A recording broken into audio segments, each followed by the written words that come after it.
CET ಎಕ್ಸಾಮ್ಗೆ ಈ ಒಂದು ಜನಿವಾರ ತೆಗೆಯುವಂತಹ ಒತ್ತಾಯ ವಿವಾದ ಇದೆಯಲ್ಲ, ಶಿವಮೊಗ್ಗದಲ್ಲಿ ವಿದ್ಯಾರ್ಥಿ ಜನಿವಾರ ತೆಗೆಸಿದ ಪ್ರಕರಣಕ್ಕೆ ಅಧಿಕಾರಿಯನ್ನ ಸಸ್ಪೆಂಡ್ ಮಾಡಿ ಅಂತ ಸೂಚನೆಯನ್ನ ಕೊಟ್ಟಿದ್ದಾರೆ. ಶಿವಮೊಗ್ಗ ಜಿಲ್ಲಾಧಿಕಾರಿಗಳಿಗೆ ಮಧು ಬಂಗಾರಪ್ಪ ಮಿನಿಸ್ಟ್ರು ಸೂಚನೆಯನ್ನ ಕೊಟ್ಟಿದ್ದಾರೆ.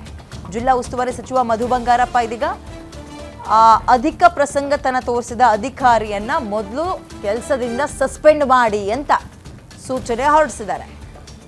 ಬಟ್ ಇಷ್ಟಕ್ಕೆ ಸಾಕಾ? ಖಂಡಿತವಾಗ್ಲೂ ಇಲ್ಲ. ಆ ವಿದ್ಯಾರ್ಥಿಗಳ ಭವಿಷ್ಯವನ್ನು ನೋಡಬೇಕಲ್ಲ. ನೀವು ನಿಮ್ಮ ಸರ್ಕಾರಿ ಅಥವಾ ಸರ್ಕಾರದ ಕೋಟಾದಲ್ಲಿ ಕೊಡ್ತಿರೋ ಅಥವಾ ಅಧಿಕಾರಿಯ ಆಸ್ತಿನ ಮುಟ್ಗೋಲು ಹಾಕಿ ಆ ವಿದ್ಯಾರ್ಥಿಗಳಿಗೆ ಓದೋಕೆ ಅನುಕೂಲ ಮಾಡಿಕೊಡ್ತಿರೋ ಗೊತ್ತಿಲ್ಲ. ಬಟ್ ಏನಾದರೂ ಅನುಕೂಲ ಮಾಡಿಕೊಡ್ಬೇಕು.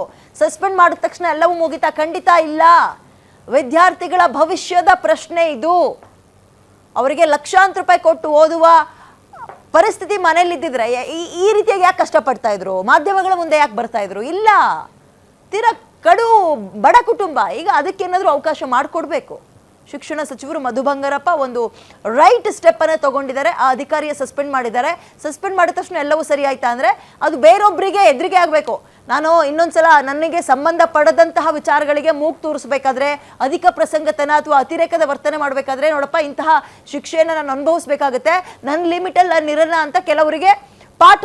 ಓಕೆ, ಬಟ್ ಈಗ ಆ ವಿದ್ಯಾರ್ಥಿಗಳ ಭವಿಷ್ಯ ಏನು? ಎಕ್ಸಾಮ್ ಆಗಿಲ್ಲ, ಸಿಇಟಿಲಿ ಆಗಿಲ್ಲ ಅಂತ ಹೇಳಿದ್ರೆ ಅವರು ಇನ್ನೊಂದೇ ಆಪ್ಷನ್, ಅದು ಮ್ಯಾನೇಜ್ಮೆಂಟ್ ಕೋಟಾ. ಮ್ಯಾನೇಜ್ಮೆಂಟ್ ಕೋಟಾಕ್ಕೆ ಲಕ್ಷ ದುಡ್ಡು ಸುರಿಬೇಕು. ಎಲ್ಲಿ ತರ್ತಾರೆ? ಒಂದು ಸರ್ಕಾರದ ಕಡೆಯಿಂದ ಕೊಡಿ, ಇಲ್ಲ ಮಿನಿಸ್ಟ್ರು ಅನುಕಂಪದ ಮೇರೆ ಕೊಡ್ತಿರೋ ಅಥವಾ ಅಧಿಕಾರಿಗಳ ಆಸ್ತಿನ ಮುಟ್ಗೋಲ್ ಹಾಕಿನೋ ಮಗದೊಂದು ಹೇಗೆ ಹೊಂದಿಸ್ತಿರೋ ಗೊತ್ತಿಲ್ಲ. ಬಟ್ ವಿದ್ಯಾರ್ಥಿಗಳ ಸಪೋರ್ಟಿಗೆ ನಿಂತ್ಕೊಳ್ಬೇಕು. ನೀವು ಫಿನಾನ್ಷಿಯಲಿ ಸಪೋರ್ಟಿಗೆ ನಿಂತ್ಕೊಳ್ಳೇಬೇಕು.